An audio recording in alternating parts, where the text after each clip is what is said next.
The United States is now the world's top oil producer, a title that was once unimaginable just a few decades ago. Every day American oil fields pump out millions of barrels, fueling not just our own nation, but also impacting the global supply. This surge in production has dramatically reshaped global energy markets and transformed America's self-image from dependent to dominant. For decades, Americans worried about relying on foreign oil. Long lines at gas stations and political uncertainty were constant reminders. Now, we lead the pack in production. But here's the paradox. Despite this dominance, foreign oil tankers still arrive at our ports every day, unloading millions of barrels. Why does this happen? The answer lies in our immense appetite for energy. While we produce more oil than anyone else, we also consume more than almost any other country on Earth. Our cars, homes, and industries devour energy at a staggering rate, from daily commutes to heating and powering massive factories.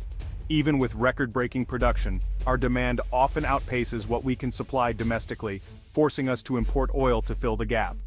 This gap between what we produce and what we use is the first clue to the paradox. But there's more to the story. It's not just about how much oil we have, but about the types of oil we produce, the capabilities of our refineries, and the ever-shifting global market.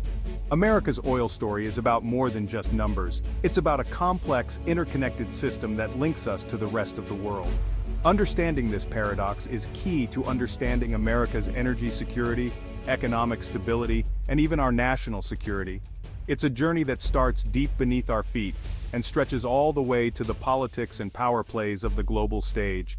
The US sits atop a gusher of oil, yet remains deeply tied to the world's oil flows. Let's unravel why this paradox exists and what it means for our future. To truly grasp the paradox at the heart of America's oil story, you need to look at two key numbers: production and reserves. These figures tell us not just where we stand today, but where we might be headed in the future. Production is the oil we extract from the ground every single day. In this arena, the United States leads the world, pumping out more oil than any other country. But reserves are like our oil savings account, the total amount of oil we know we can access in the future. Here, the US ranks only 11th globally, far behind the leaders. Countries like Saudi Arabia and Venezuela have much larger reserves, or tanks, even if they extract oil at a slower pace. Their oil wealth is measured in what's left underground, not just what's pumped out. High production today doesn't guarantee high production forever. Oil fields can and do run dry, and the more we produce now, the faster we use up what's left. Our reserves are finite, and we're depleting them at a faster rate than many other oil-rich nations. This creates a sense of urgency and a need for new solutions. This pressure has driven American innovation. Fracking, for example, was developed out of necessity, to keep oil flowing even as traditional wells declined. Other nations with vast reserves don't face the same pressure to innovate. Their large reserves allow them to take a slower, more measured approach to production. So while headlines often celebrate record US oil output, industry experts and policymakers keep a close eye on our reserves, knowing they are the true measure of long-term strength. It's a constant balancing act. Produce more now for immediate economic gain, but risk depleting the supply that future generations will depend on. That's why the US can't afford to isolate itself from the global oil market. We rely on international trade to balance our needs and manage our risks. Our production is the story of today's economy. Our reserves are what will shape our energy future and long-term security. We must always think globally, because the world's largest reserves, and the power that comes with them, are found outside our borders. America's oil strength is impressive, but it's not limitless. We must plan carefully to avoid running on empty. The paradox is rooted in this tension between what we can do now and what we must save for the future. Oil production isn't the same everywhere. Each country has its own unique approach, shaped by history, resources, and national priorities. In the US, private companies compete fiercely in a fast-moving market, drilling more when prices rise and scaling back when they fall. This constant push for profit means American oil production can ramp up quickly, responding almost instantly to global price changes. But this flexibility comes at a cost. When too many companies flood the market with oil, it can drive prices down sharply, sometimes hurting the very producers who sparked the boom. In contrast, Saudi Arabia's state-owned Aramco plays the long game, carefully adjusting output to influence global prices and protect its vast reserves for future generations. OPEC, led by Saudi Arabia, acts as a cartel, coordinating production among member countries to manage prices, preserve reserves, and maintain stability in the market. The US, with its market-driven approach, is a powerful but unpredictable player, often surprising the world with sudden surges or drops in output. The American fracking boom challenged OPEC's dominance, adding a huge new supply they can't control and forcing traditional producers to rethink their strategies. OPEC countries often restrain production, even when prices are high, to keep prices stable and ensure their resources last for decades to come. The US sprints for profit, chasing short-term gains. OPEC paces itself, planning for decades of steady income and long-term influence. Even at full tilt, US producers are still affected by OPEC's decisions, as global prices shift with every announcement or policy change. The global oil market is shaped by these competing strategies, with every country's move sending ripples across the world. America's oil industry is dynamic and innovative, but it's not immune to global forces beyond its control. Price swings, supply shocks, and strategic moves abroad all ripple through the US, affecting everything from jobs to gas prices at home. The rules of the game are set on a global stage, where every player must adapt to survive. America is a major player, but not the referee. In this high-stakes game, no one controls all the cards. America's oil story started over a century ago. Early wells in Pennsylvania and Texas fueled industrial might and military power. World War I proved oil's strategic value. American oil powered the Allies to victory. Afterward, US leaders realized long-term supply was critical. American companies began searching for oil abroad, especially in the Middle East. The goal shifted from just producing at home to securing global access. This marked the start of a foreign policy deeply tied to energy security. The post-World War II boom sent demand soaring. Suburbs, highways, and industry all ran on oil. Even as a top producer, the US began importing more to meet demand and conserve domestic reserves. The center of oil power shifted from Texas to the Middle East. America's energy future would depend on both domestic production and global connections. Oil became the backbone of prosperity and a driver of foreign policy. The stage was set for global competition and cooperation.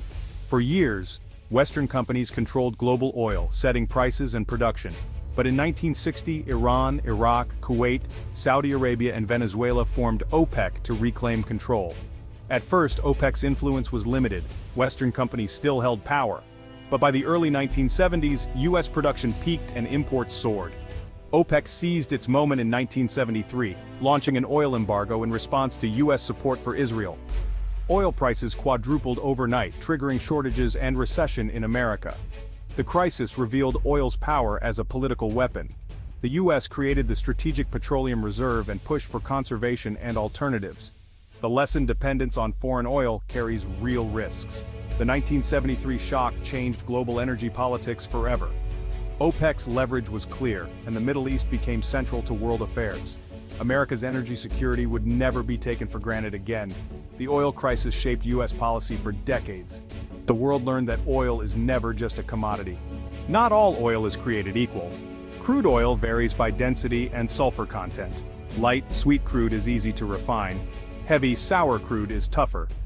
US refineries, especially on the Gulf Coast, were built to process heavy, sour imports from places like Venezuela and Saudi Arabia, but the fracking boom unlocked mostly light, sweet crude here at home. Now we have a mismatch. Our refineries want heavy oil, but we produce light oil. Reconfiguring refineries is costly and slow. So, we export our light crude to refineries abroad and import heavy crude for our own. It's like having the wrong tools for the job. Global trade solves the problem. The US both exports and imports oil to keep everything running efficiently. The refinery riddle is a key reason for America's oil paradox. The global market keeps the system balanced. Fracking revolutionized US oil production. By cracking shale rock with high-pressure water, sand, and chemicals, we unlocked vast new reserves. This technology doubled US output in a decade, making us a global energy superpower. But fracking comes with environmental costs, huge water use, chemical risks, and even earthquakes from wastewater disposal. States like Oklahoma saw a spike in tremors as fracking expanded. The industry insists it's safe, but accidents and leaks have fueled public debate. Fracking is a trade-off: energy and economic growth versus environmental risks. The boom isn't a simple success story. America's energy future must balance these competing priorities. Energy independence is a powerful slogan, but reality is more complex. The US is the top producer, but true isolation from global markets is nearly impossible and maybe not even wise. We import oil for economic and logistical reasons. Our refineries need heavy crude, while we produce mostly light. Oil prices are set globally. A crisis abroad still hits American wallets. Achieving real independence would require a costly overhaul of our infrastructure and trade relationships. Instead, the smarter goal is energy security, strong domestic production, a strategic reserve, stable partnerships, and investment in alternatives. Energy security means resilience, not isolation. The US will always be part of a global energy system. The focus should be on reducing vulnerabilities, not chasing an impossible dream. America's strength lies in flexibility and global connections. The American oil paradox reflects a complex global system. We produce more oil than anyone, yet still import millions of barrels. It's about high consumption, refinery needs, and global economics. Our journey spans industrial booms, world wars, OPEC shocks, and the fracking revolution. The US is a dominant player, but not immune to global forces. Environmental concerns and the push for cleaner energy add new challenges. The future demands a balance: economic benefits today, sustainability tomorrow. Energy independence is a myth. Energy security is the real goal. America will keep exporting and importing oil, navigating a global market. Understanding this dance is key to our energy future.